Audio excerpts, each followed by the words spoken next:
After years of teasing us with watered-down substitutes, Warner Brothers will finally be bringing a real, rated-R Mortal Kombat movie to theaters this Friday. One that will be filled with blood and gruesome fatalities. Hell, we'll even see Jax lose his arms again. To celebrate all the gore and carnage, I wanted to take a trip back in time to when those metal limbs actually came in handy. I'm of course talking about the horrible 2000 brawler Mortal Kombat Special Forces, which saw our hero Jax fight through some of the dullest levels ever to track down his arch-nemesis, Kano.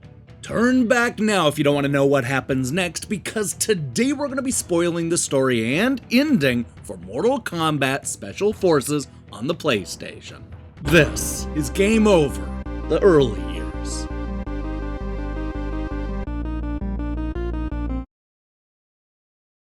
When we spoiled the story and ending for Mortal Kombat Mythology Sub-Zero, we came to the conclusion that the story may be silly and the action wasn't always great, but the cheesy, low-budget, full-motion video sequences made it all worthwhile.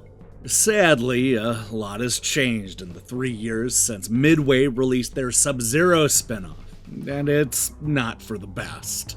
Gone are the actors, tiny sets, and adorably bad special effects, because they've all been replaced with CGI cinemas that just haven't aged all that well. Here's how the game chooses to introduce us to Jax, Kano, and the rest of the combatants we'll be facing in this awful, awful spin-off.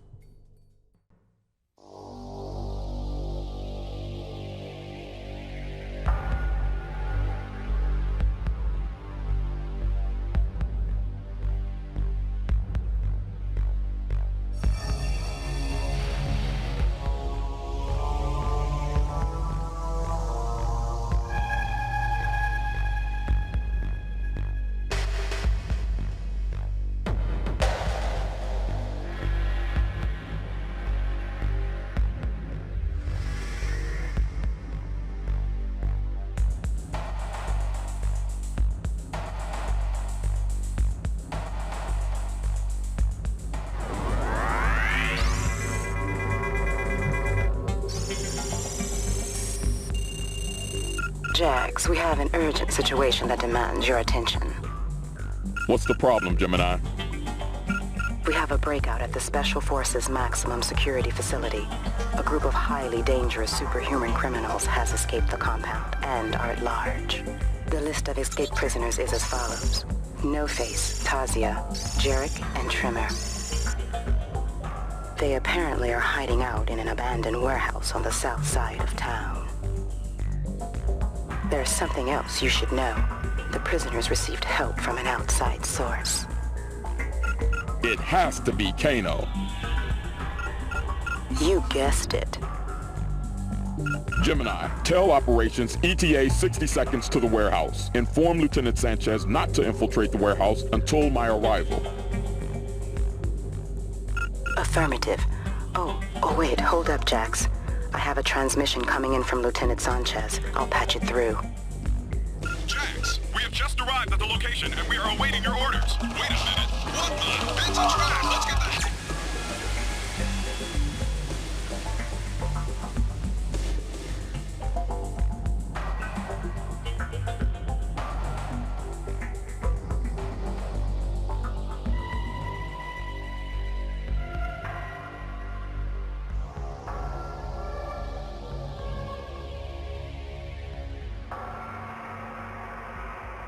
Kano, you're gonna pay for this.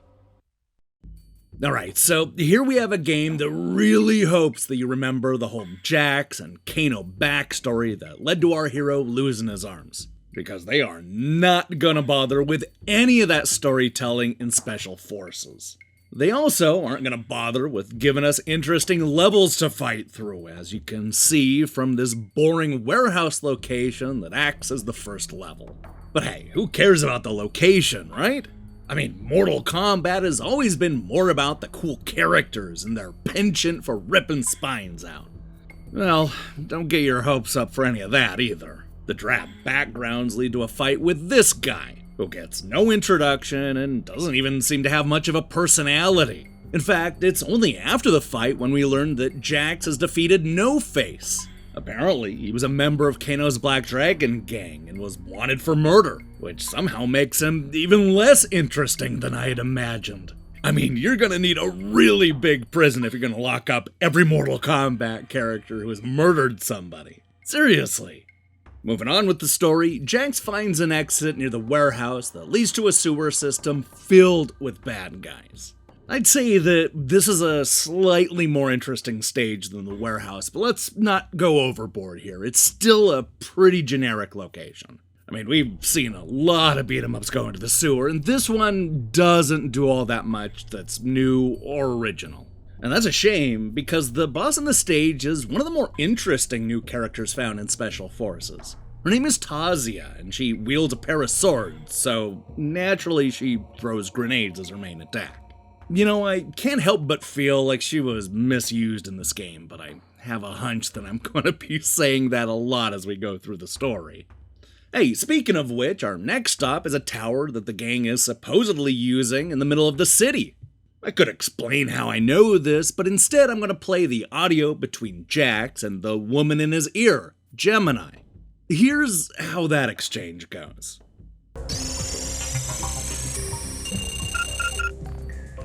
Jax to Gemini, do you copy? Yes, Jax, I'm here. Any news? Oh yeah, I just got in a close shave with a twin-bladed honey. Too bad I had to take her out though. That Tazia sure was a looker. Jax, the mission, remember? If you can manage to concentrate for a little bit, Jax, I've got some news for you. It turns out that the Black Dragon has tried to put on a respectable face. One of the thugs let it spill that the Black Dragon is using one of the corporate buildings downtown as a cover for their base of operations, but he won't say which one. Well, Tazia sure wanted to stop me from going any further, so I've got a feeling I must be very close to their hideout. I'll contact you the next chance I get. Jax out. This is easily the most interesting stage in the entire game. It's the first time where the level designs actually change as we climb up the tower, making it feel like a bunch of different sections and not just one long, boring maze. We'll eventually make our way up to the roof where we end up fighting the next boss, Jerick. Now, if that name sounds familiar, then it's probably because he's not a new character. Jerick was actually introduced 3 years earlier in Mortal Kombat 4. He later shows up in Mortal Kombat Armageddon and also makes cameos in a bunch of the other sequels. Of course, none of that makes him interesting here, but at least it's noteworthy. Alright, so after defeating Jerick, Jax seems convinced that he knows where Kano and the rest of the Black Dragon gang is hanging out. That's right, we're off to the lost city of Sinkiang, which is this truly frustrating underground maze filled with guys with rocket launchers. In a lot of ways, this is a huge step in the wrong direction from the last stage, where the tower was filled with constantly changing locations. This level basically traps you into a bunch of corridors that look identical. The only thing that's even remotely interesting about this stage is that Jax finds this portal, which sends him to fight the next boss, Tremor. He's a palette-swapped ninja who pounds the ground, because what else is he gonna do? Conveniently, Tremor is protecting the portal to the Outworld, which is where Kano has been hiding out. Gemini warns Jax that this is a suicide mission and that he needs backup, but our hero isn't gonna listen to any of that nonsense. There's no time to wait for backup, so Jax goes it alone and, well, does what he always does. He kicks ass. Now, if you were hoping for some big twist where we find out that Kano wasn't the bad guy and somebody even worse has been pulling the strings, then prepare to be disappointed. Mortal Kombat Special Forces plays out exactly as you would expect. Here's what happens when Jax finally tracks down Kano in the Outworld.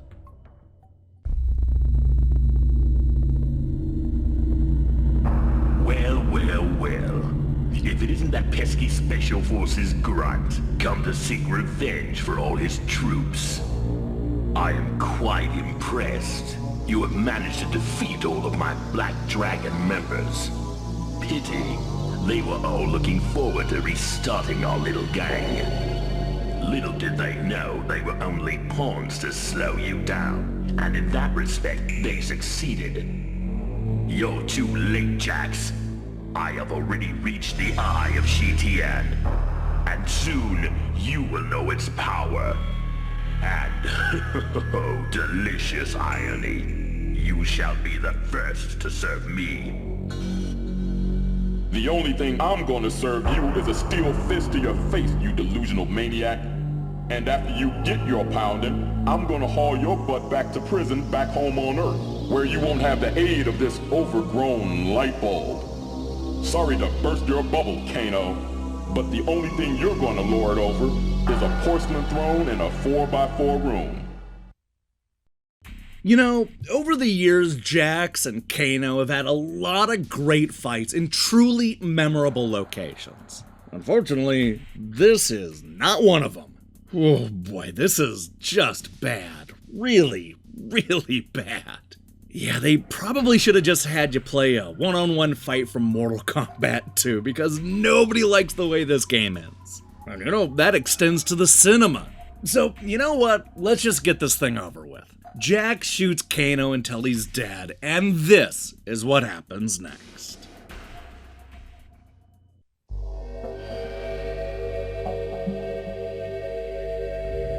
I know exactly what I'm gonna do with this thing.